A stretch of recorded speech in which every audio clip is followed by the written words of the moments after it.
안녕하세요. 오늘 벌써 이제 시작한 지가 2주가 됐네요. 오늘은 이제 임대차 계약의 오해와 지실편 13번째 계약도 부부간의 일상 가상 대리권에 속한다. 이 부분에 대해서 이제 방송을 해보겠습니다. 여러분, 이게 부부간에 재산의 소유자가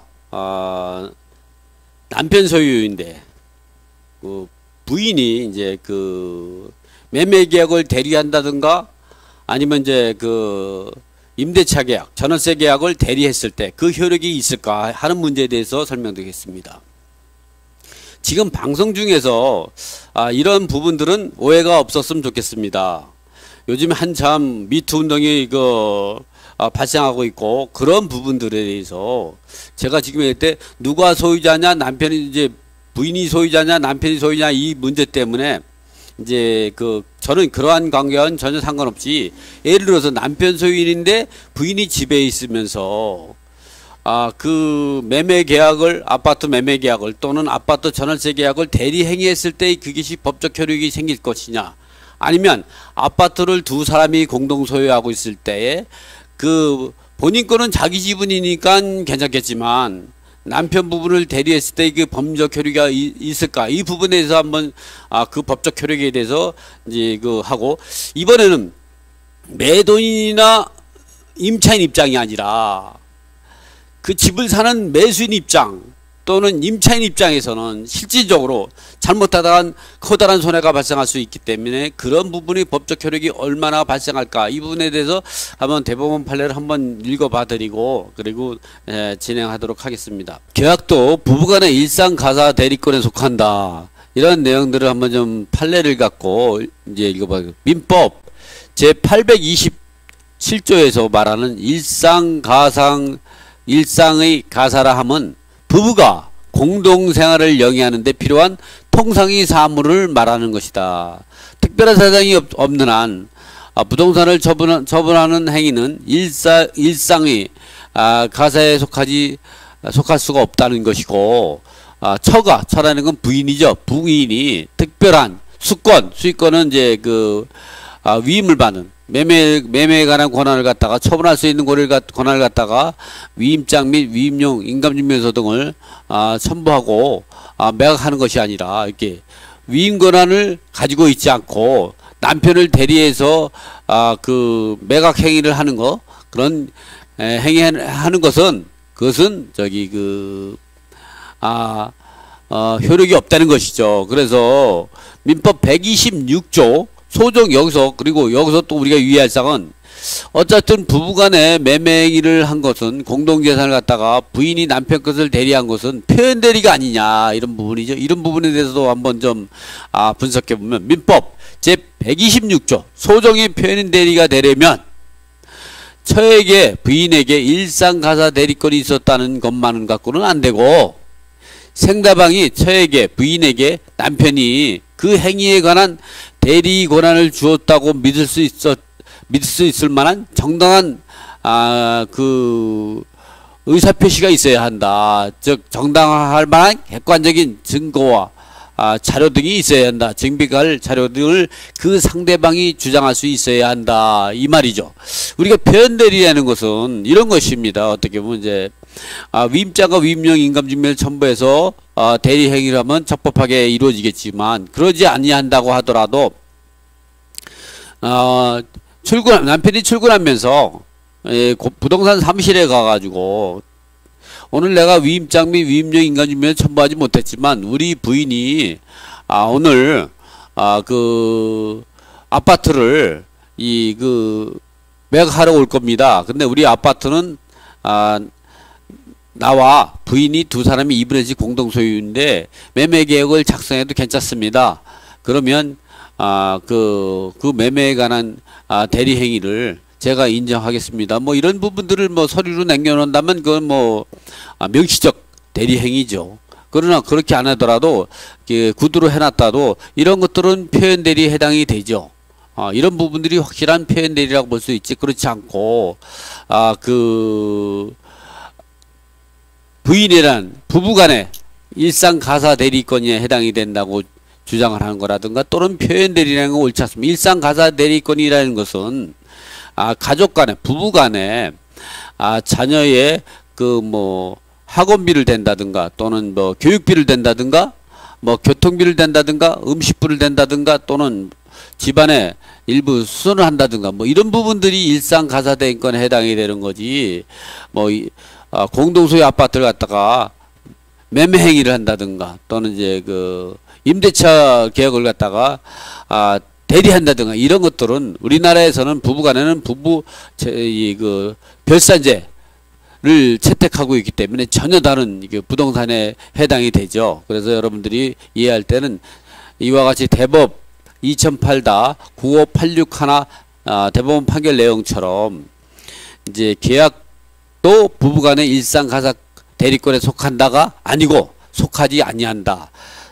그 계약도 부부간에 그 대리 행위를 하려면 적법하게 위임장과 위임용 인감증명서가 첨부해야 된다.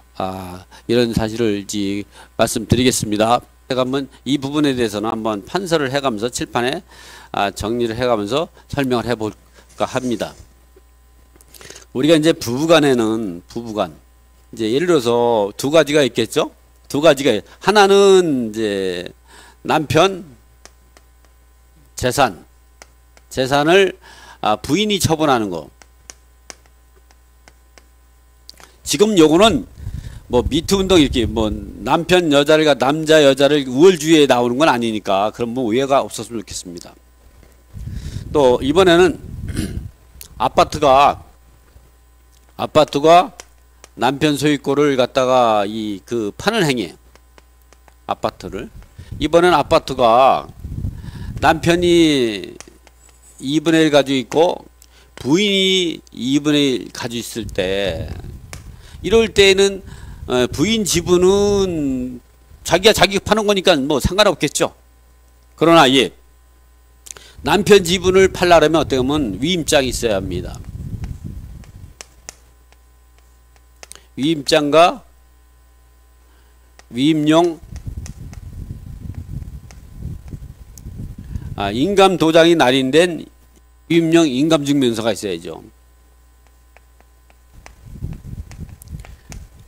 서를 첨부해서야만이 남편 지분을 매각할 수 있는 겁니다. 이 경우도 남편이 아파트를 전체를 소유하고 있다. 100%를 가지고 있다. 이때도 마찬가지죠.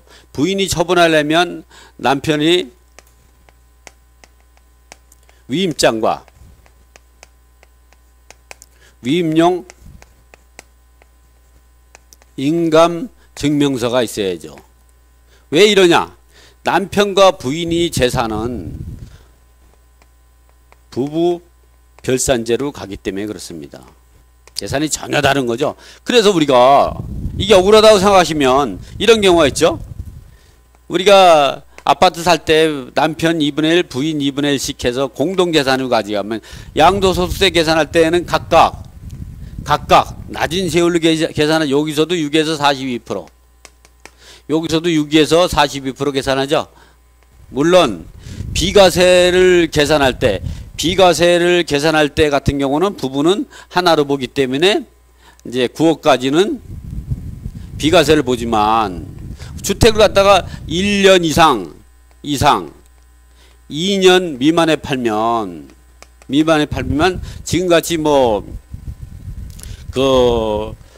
조정 대상 지역이고 2018년 사업부터 주택이 2주택 이상이면 요 6에서 42%에서 추가로 10%도 추가되고 3주택 이상이면 20%가 더 중과되는 이런 규정은 있지만 예를 들어서 1가구 2주택으로서 1년 이상 2년 미만에 팔 때에는 비과세 혜택을 못 받고 또는 1년 이상 2년 이상 가지고 있었다고 해도 2년 거주 요건을 가지고 있지 않으면 6에서 42% 세금이 부과되는 겁니다. 그러다 보니까 우리가 이렇게 양도세를 계산할 때도 이렇게 각각 다르게 계산하죠. 비과세 계산할 때도 이제 이렇게 계산을 하게 되는데 이와 마찬가지로 우리가 이러한 이제 부부 같은 경우는 각각 재산을 별개로 봅니다. 그렇기 때문에 처분을 하려고 하면 근데 이런 게 왜 나오느냐? 우리가 부부 간의 일상 가사 대리권이라는 건 뭐냐면 이제 그 자녀분의 학원비를 댄다든가 교육비를 댄다든가 또는 이제 그 음식비를 댄다든가 또는 옷을 산다든가 뭐 이런 뭐 집안에 뭐 기본적으로 뭘 수리한다든가 뭐 이런 부분들은 일상가사 대리권에 해당이 되죠. 그러나 이런 부분들은 반드시 우리가 남편의 위임장과 위임령 인간증명서가 있어야 합니다. 한 번은 이런 경우가 있었죠. 어떤 경우가 있었냐면 한 번은 어떤 경우가 있었냐면은 이제 그 부인이 제가 이제 그 요즘에 시기도 안 좋은데 자꾸 부인을 갖다가 이제 그 안 좋게 얘기하는 것 같아서 근데 지금은 그냥 방송 차원에서 남자 여자를 이 분리한 거지 여기에서 이 부분에 대해서는 오해가 없었으면 좋겠습니다. 예, 제가 왜냐면 가늘고 길게 살고자 하는 것이 제 인생의 모토거든요. 괜히 어지러운 세상에서 제가 휘말리는 걸 그렇게 바라지 않기 때문에 그래서 제가 방송하는 거는 남자의 차별 이런 거하고 전혀 상관없고 오로지 그 임대차의 오해와 진실에 대해서만 정확한 우리가 이제 그 사실을 여러분에게 알려드리기 위해서 제가 방송한다는 사실을 오해가 없었으면 좋겠습니다. 자, 한 번은 어떤 일이 있었냐면요. 그 남편의 그 아파트를 부인이 위임장을 대리용 위임장을 떼서 왜냐면 요즘에 주민센터 가가지고 보면 그 남편의 신분증하고 본인의 신분증 그다음에 그 부부관계인 사실만 확인할 수 있으면 대리로 인감증명서 떼는 거는 어렵지 않습니다. 그러니까 매도인감증명서도 대리로 떼어서 아파트를 팔 수가 있죠. 그렇게 한 사실이 있었나 봅니다. 그래서 대법원까지 갔는데 어떻게 되냐 이제 그 아파트가 소유권이 넘어간 사실을 나중에 이제 남편이 알게 된 겁니다. 그래서 나는 거기에 대한 절대 동의한 사실도 없고 위임장을 떼어준 사실도 없다. 그러니까 그 상대방은 아니다 부인이니까 당신이 동의하지 않냐. 그러니까 당신은 표현대리 한 거랑 마찬가지 이렇게 주장을 했습니다. 그러나 대법원에서 1심 2심 대법원에 가가지고는 그걸 인정하지 않았죠. 그래서 그러다 보니까 그 소유권이 무효가 되고 이 매수인은 매매대금까지 다 지급했는데도 불구하고 소유권 무효되니까 얼마나 억울하겠습니까. 그러니까 부인을 상대로 해서 형사 고발하게 됐죠. 이런 식으로 해서 종결이 됐습니다. 그러나 여러분들이 이제 여기서만 이거로 끝나는 게 아니라 근데 보니까 어떤 일이 발생했냐면은 부인이 구속되게 됐죠. 당연히 구속되죠. 그러면 자식들을 누가 키웁니까? 돈은 또 벌면 되죠. 그러니까 이제 남편이 생각을 며칠 하다가 고민하다가 내가 아파트를 잃는 거로 만족하고 집안은 가족은 지켜야겠다 생각해서 내가 그러니까 그 남편의 위임장 없이 매매 행위는 무권 대리입니다. 여러분 무권 대리 한번 또 배울까요? 무권 대리 위임장 없이 한 거는 이렇게 위임장이 없이 매매 계약을 쓴 거를 우리가 대리권이 없는 무권 대리라고 하죠. 이거는 무권 대리 행위는 무효입니다. 그런데 구속되게 됐으니까 어떻게 했어요? 남편이 추인하게 되는 거죠. 추인. 내가 인정하마. 부인의 그 위임장의 효력을 인정하마. 그 즉시 인정한다는 즉시 유권 대리 효력이 되는 겁니다. 유권 대리. 효력이 발생하는 거죠. 즉시. 유권 행위가 되는 거죠. 이 효력이 유효하게 되는 거죠. 즉시 추인하면 즉시 효력이 발생한다. 이렇게 부인 간의 일상가사 대리권에 해당이 되지 않기 때문에 여러분은 반드시 공동소유라 그러면 두 사람 전체를 매도인으로 이제 해서 매매계약서를 작성하고 전월세 계약서 같은 경우는 공동임대를 작성합니다. 만약에 참석하지 않는다면 참석하지 않은 그 상대방에 대한 위임장과 위임령 인감증명을 선보하고 반드시 그럴 때 인감증명 쓸 때 보시면요 본인이 발급받은 거랑 또는 대리를 발급하는 거랑 이 효력이 똑같지만 법적으로는 똑같지만 실적인 소송이나 다툼이 생길 때 전혀 다릅니다. 그래서 인감증명서를 본인이 발급했다. 그러면 그 위임장의 효력을 무효화시킬 수는 없습니다. 그건 표현 대리에 가는 거죠. 그렇기 때문에 위임장과 위임령 인감심사 때 위임장 안에 위임장도 중요하지 잘 보셔야 되지만 위임하는 내용이 어떤 내용인가를 잘 보셔야지만 위임령 인감증명서를 본인이 발급했느냐 대리인이 발급했느냐 아주 중요한 얘기입니다.